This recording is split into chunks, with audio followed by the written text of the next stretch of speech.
এর পক্ষ থেকে আজকের এই যে ফেসবুক লাইভ, সেখানে সকল সাংবাদিক বন্ধুদের আমরা স্বাগত জানাচ্ছি। আমরা আজকে আমাদের রাজ্যের মাননীয় মুখ্যমন্ত্রীর নির্দেশে উনি জানিয়েছিলেন যে উনি আজকে প্রশাসনিক কারণে থাকতে পারছেন না, এবং সেই মোতাবেক আমরা সরকারের মুখ্য উপদেষ্টা মাননীয় সুব্রত গুপ্ত স্যার এবং অর্থ সচিবের সাথে আমরা আজকে একটা বৈঠকে বসেছিলাম।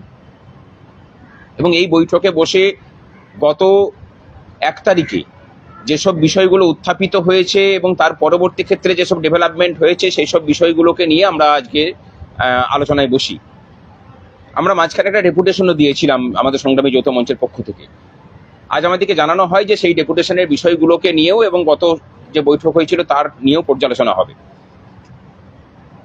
আপনারা সকলেই জানেন যে সুপ্রিম কোর্টের নির্দেশে যে বকেয়া মহার্ঘ ভাতা, সেই মহার্ঘ ভাতা মেটানোর ক্ষেত্রে সরকারের এখনো পর্যন্ত যে ঘাটতি রয়ে গেছে সেই ঘাটতিগুলোকে নিয়ে আমরা আজকে মূলত আলোচনা করেছি। তার মধ্যে আমরা প্রথম গ্রান্ট ইন এড খাতে যারা চাকরি করেন, বিশেষত সমস্ত স্তরের শিক্ষক শিক্ষিকা এবং শিক্ষাকর্মীগণ, বোর্ড এবং বিভিন্ন কর্পোরেশনের পঞ্চায়েত এবং বিভিন্ন কর্পোরেশনের যারা কর্মচারী আছেন, বিভিন্ন স্বশাসিত যারা বোর্ড আছেন তাদের যারা কর্মচারী আছেন, এবং তাছাড়া সরকারের যারা কলকাতা কর্পোরেশন এরিয়াতে যাদের ব্যাংক আছে এবং সেই ব্যাংক থেকে যারা পেনশন পান, ইরিগেশন এবং পিডাব্লিউডির যারা ওয়ার্ক চার্জ এমপ্লয়ি আছেন, হোমগার্ড, তারা কেউই এখনো পর্যন্ত তাদের বকেয়া পাননি। এই বিষয়টা নিয়ে যখন আমরা আলোচনা করি তখন তারা প্রথমেই বলেন যে একটা বিষয় আমরা পরিষ্কার করি, গ্রান্ট ইন এড খাতে যারা আছেন আপনারা ভেবে নেবেন না যে আমরা দেব না। কিছু প্রশাসনিক জটিলতার জন্য এবং কিছু টেকনিক্যাল ত্রুটির জন্য এই বিষয়টা আটকে আছে। আমরা বলি সেই ত্রুটিটা কি? তখন তারা বলেন যে HRMS এবং IOSMS পোর্টাল দুটো ভিন্নভাবে কাজ করে। IOSMS পোর্টাল কারা বানিয়েছিল তারা বলছেন যে ওখানে একটা মজার ব্যাপার আছে যে এমপ্লয়ীদের কোড নাকি প্রতি বছর চেঞ্জ হয়ে যাচ্ছে। আমরা তখন জোর দিয়ে বলি যে না, সেরকম কোনো ঘটনার কথা আমরা জানি না।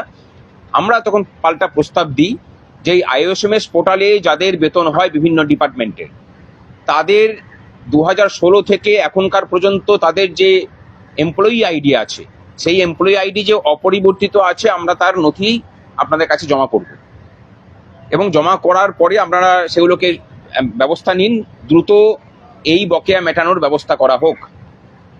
কারণ এটা আইনি নির্দেশ, সুপ্রিম কোর্টের নির্দেশ, সেখানে এড়িয়ে যাওয়া যেতে পারে না। কর্মচারীদের বিষয়টা অনেকদিন আগে থেকে চলছে, বাকিদের বিষয়টাকেও সরকার সমান গুরুত্ব দিক। কর্পোরেশন এরিয়ার বিষয়ে তারা বলেছেন যে এখনো পর্যন্ত জটিলতা রয়ে গেছে, এবং তারপরে তারা বৈঠকে একটা সিদ্ধান্ত নেন এবং আমরা বলি যে এটাকে নিয়ে প্রেস নোট জারি করতে। তারা সেটাতে এগ্রি করেছেন। মাননীয় মুখ্যমন্ত্রী হয়তো এই বিষয়টাতে সকলের সামনে বলবেন, খুব তাড়াতাড়ি বলার কথা আছে, সেটা আশা করছে খুব দ্রুত এই কাজটা হবে। তারা বলেছেন যে আপনাদের যা পাওনা আপাতত অ্যাডহক বেসিসে 50% সবাইকে মিটিয়ে দেওয়ার আমরা চেষ্টা করছি। আমরা সরকারের এই ব্যাপারটাকে স্বাগত জানাচ্ছি, এবং আমরা তার সাথে এটা চাইছি যে বাকি যে প্রশাসনিক জটিলতা আছে এই গ্রান্ট ইন এড সহ বাকিদের ক্ষেত্রে বকেয়া মেটানোর ক্ষেত্রে সেই জটিলতাগুলোকেও সরকার যেমন করবে, আমরাও কাটানোর ক্ষেত্রে তথ্য দিয়ে সেগুলোকে সহযোগিতা করব। দ্বিতীয় যে বিষয়টা আলোচিত হয়েছে অস্থায়ী কর্মচারীদের, আমরা বলেছি যে আমাদের প্রস্তাব দিয়েছিলাম প্রায় সব ডিপার্টমেন্টকে নিয়েই, কিন্তু কিছু প্রস্তাব মানা হয়েছে, বাকিগুলোকে হয়নি। তারা বলেছেন যে আমাদেরকে সময় দিন, আমরা সমস্ত বিষয়গুলোকেই বিবেচনা করে সবার ক্ষেত্রেই আমরা কার্যকরী ভূমিকা নেব। আমরা সেখানে কতগুলো স্পেসিফিক প্রস্তাব আবার দিয়েছি, যে বিশেষ করে যারা কেন্দ্রীয় প্রকল্পে যারা অন্তর্ভুক্ত তাদের ক্ষেত্রে অন্যান্য রাজ্য সহ কেন্দ্রের তাদের জন্য যে বরাদ্দ বেতন খাতের পয়সা সেগুলো তাদেরকে দেওয়া হোক। অস্থায়ী কর্মচারী বা চুক্তিভিত্তিক কর্মচারী যারা ডিরেক্ট গভর্নমেন্ট এমপ্লয়ি এবং যারা এজেন্সির মাধ্যমে নিযুক্ত, এই এজেন্সি প্রথার বিলুপ্তিকরণের কথা আমরা খুব জোর দিয়ে বলি, এবং তারা বলেন যে এটার জন্য সময় লাগবে, কিন্তু আমরা সেটার জন্য পজিটিভ কাজ করছি। আর সকলের ক্ষেত্রে আমাদেরকে সময় দিন, আমরা বঞ্চনা নিরসনের প্রচেষ্টা করছি। আমরা বেতন কাঠামোয় তাদেরকে নিয়ে আসার কথা বলি, যে সবার এই এজেন্সি প্রথা বিলোপ করিয়ে সরাসরি করা হোক এবং একটা নির্দিষ্ট বেতন কাঠামোর মধ্যে নিয়ে আসা হোক।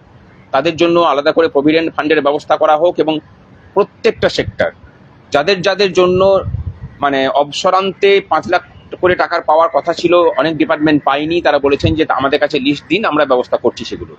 এবং তাদের মেডিকেল ফেসিলিটির কথা এটাও আমরা বলেছি, এটা স্থায়ী অস্থায়ী সকল কর্মচারীদের জন্যই আমরা বলেছি। চাকরি প্রার্থী যারা বিভিন্ন জায়গাতে ধর্নায় বসে আছেন, আমরা বলেছি যে তাদের সাথে কথা বলুক সরকার, তাদের বিষয়গুলোকে মেটাক। দরকার হলে প্রাক্তন হাইকোর্টের প্রাক্তন বিচারপতি তার নেতৃত্বে কোনো কমিটি করে তাদের বিষয়গুলোকে নিয়ে যাতে সমাধানের করার চেষ্টা করা হয়, সেই জন্য আমরা অনুরোধ করেছি। তারা এই বিষয়টাকে ভেবে দেখবেন বলে কথা দিয়েছেন। বদলি নীতি, এই বিষয়টাতে নিয়ে দীর্ঘক্ষণ আলোচনা হয়েছে যে ট্রান্সফার পলিসি দপ্তরে নেই বলে অধিকাংশ ক্ষেত্রে সমস্যা হয়েছে। উদ্যান পালন বিভাগে উনি যে সুব্রত গুপ্ত স্যার নিজে যে উদ্যোগ নিয়েছিলেন ট্রান্সফার পলিসি করার ক্ষেত্রে, তিনি তার কথা বলেছেন এবং তারা বলেছেন যে আমাদেরকে আলাদা করে যে আপনারাও একটা ড্রাফট পলিসি করে আপনারা জমা করুন, সেটা আমাদের কাজ করতে সাহায্য হবে। ভোটের পূর্বে এএসআই পুলিশের assistant sub inspector of police, তাদেরকে এক জায়গা থেকে অন্য জায়গায় ভোটের কাজে নিয়ে আসা হয়েছিল। অন্যান্য বছর কি হয়, ভোট শেষ হয়ে গেলে তাদেরকে পূর্বের জায়গায় ফিরিয়ে নিয়ে যাওয়া হয়। এবছর সেটা হয়নি। আমরা সেই প্রসঙ্গটাতে তোলাতে তারা বললেন যে আপনারা লিস্ট জমা করুন, আমরা তাদেরকে দ্রুত তাদের জায়গাতে ফিরিয়ে নিয়ে যাওয়ার ব্যবস্থা করছি। আমরা লিস্ট করার কাজ শুরু করেছি, আশা করছি দু একদিনের মধ্যে জমা করলে সেগুলো কাজ হবে। আমাদের যারা প্রতিহিংসার বলি হয়ে বিভিন্ন জায়গাতে হয়েছিলেন, তাদের লিস্ট আমরা জমা করেছিলাম। তাদেরও স্বস্থানে ফিরিয়ে নিয়ে আসার কাজ সেটা দপ্তর অনেকটাই এগিয়ে নিয়েছে। তারা একটু সময় চেয়েছেন, বলেছেন যে খুব তাড়াতাড়ি আমরা এটাকে করে দিচ্ছি। এবং সেখানে ধরুন শিবাস তেওয়ারি সহ আমাদের যারা আছেন আর কি, তাদের সকলের কথা আমরা বলেছি, আমরা আলাদা করে কারো নাম করছি না।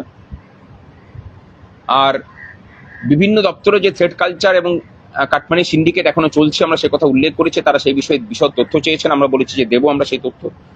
সরকার আরো ভালোভাবে কিভাবে ফাংশন করতে পারে তার জন্য আমাদের যে পরামর্শ, সেই পরামর্শ তারা চেয়েছেন। এবং আরো বেশ কিছু বিষয় নিয়ে আলোচনা হয়েছে। আমি বাকি বিষয় বলার জন্য আমাদের মাননীয় সুবীর সাহা আছেন, তাকে বলছি যে তিনি বাকি বিষয়গুলো আলোকপাত করুন। যেভাবে আপাতত সরকার চলছে আমরা খুশি, এবং যে পরিসর তারা খুললেন, সরকারি কর্মচারীদের কাছ থেকেও সরকার পরিচালনার জন্য ফিডব্যাক নেওয়া, আমরা সেটাকে স্বাগত জানাচ্ছি। সুব্রত গুপ্ত বাবু নিজে বলেছেন যে আপনারা যে জায়গা থেকে সরকারটাকে দেখেন, সেই দৃষ্টিভঙ্গিটা আমরা দেখতে পাই না। আবার আমরা যে জায়গা থেকে সরকারটাকে পরিচালনা করি, সেই দৃষ্টিভঙ্গি আপনাদের কাছে পরিষ্কার হয় না। সুতরাং এই দুটোর মেলবন্ধন হওয়া খুব প্রয়োজন গুড গভর্নেন্সের জন্য। আপনারা একদম ডিটেলসে লিখে সমস্ত কিছু দিন। আমরা যেমন গতকালকেই মৎস্য ডিপার্টমেন্ট এবং প্রাণী সম্পদ দপ্তরে আমরা এই রূপরেখা দিয়ে এসেছি মাননীয় মন্ত্রীকে, দায়িত্বপ্রাপ্ত মন্ত্রী রাজেশ মাহাতো মহাশয়কে। সুতরাং আমরা প্রত্যেকটা জায়গাতে এই কাজ করতে চাই এবং করছিও, ধারাবাহিকভাবে আমাদের কাজ চলছে। এবং এরই সাথে আরো অন্যান্য বিষয় নিয়েও কথা হয়েছে। টেটের বিষয় আলোচিত হয়েছে প্রাথমিকভাবে। আমরা আগামী 13 তারিখে আন্দোলনের ডাক দিয়েছি, সুতরাং সেখান থেকেও সেই বিষয়টা নিয়ে ডিটেলস আলোচনা হবে। আরো অন্যান্য অনেক বিষয় আলোচিত হয়েছে, সেগুলো মাননীয় আমাদের নেতৃত্ব সুবীর সাহা আলোকপাত করবেন। নমস্কার।